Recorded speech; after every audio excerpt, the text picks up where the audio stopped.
Hi guys, నేను మీ Sravanthi. Welcome back to my channel Kushal Arjun stories. ఈరోజు మీకు క్విక్గా అయిపోయే పన్నీర్ పులావ్ ఎలా చేయాలో చూపిస్తాను రండి. కుక్కర్లో కొంచెం ఆయిల్ వేసుకొని పన్నీర్ని ఫ్రై చేయాలి. నేనైతే హోమ్ మేడ్ పన్నీర్ తీసుకున్నాను. మీరు బయట దొరికే ఏ పన్నీర్ అయినా తీసుకోవచ్చు. అందులోనే 2 టేబుల్ స్పూన్ గీ యాడ్ చేసుకొని కొంచెం షాజీరా, ఒక బిర్యానీ ఆకు, 2 లవంగం, కొంచెం చెక్క వేసుకొని ఫ్రై చేయండి. అవి కొంచెం ఫ్రై అయిపోయిన తర్వాత కట్ చేసుకున్న ఆనియన్స్, చిల్లీ అండ్ కొంచెం కరివేపాకు వేసి అవి కూడా ఫ్రై చేయండి. నేనైతే కొంచెం సాల్ట్ వేసాను, ఎందుకంటే ఆనియన్స్ తొందరగా ఫ్రై అవుతాయని.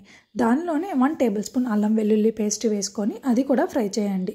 అందులోనే కొన్ని గ్రీన్ పీస్ అండ్ మనం ఫ్రై చేసుకున్న పన్నీర్ వేసుకొని బాగా ఫ్రై చేయండి. అవి ఫ్రై అయిన తర్వాత మనం ముందుగానే వాష్ చేసి పెట్టుకున్న బాస్మతి రైస్ని అందులో వేసి బాగా మిక్స్ చేయండి.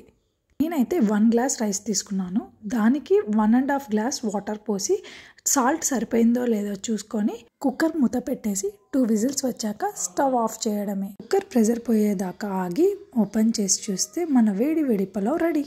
స్కూల్కి వెళ్ళే పిల్లలకి బాక్స్ చేయాలన్నా, ఆఫీస్కి వెళ్ళే హస్బెండ్కి బాక్స్ పెట్టాలన్నా ఇది సింపుల్ అండ్ ఈజీగా అయిపోయే రెసిపీ. సూపర్ టేస్టీగా ఉంటుంది. నేనైతే టమాటా పప్పుతో సర్వ్ చేశాను, బట్ రైతాతో కూడా సూపర్ టేస్టీగా ఉంటుంది.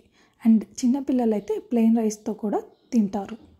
చూసారా మా హస్బెండ్ రియాక్షన్? మీరు ఒకసారి ఇలా ట్రై చేసి చూడండి. మళ్ళీ ఇంకొక వీడియోతో కలుసుకుందాం. బాయ్.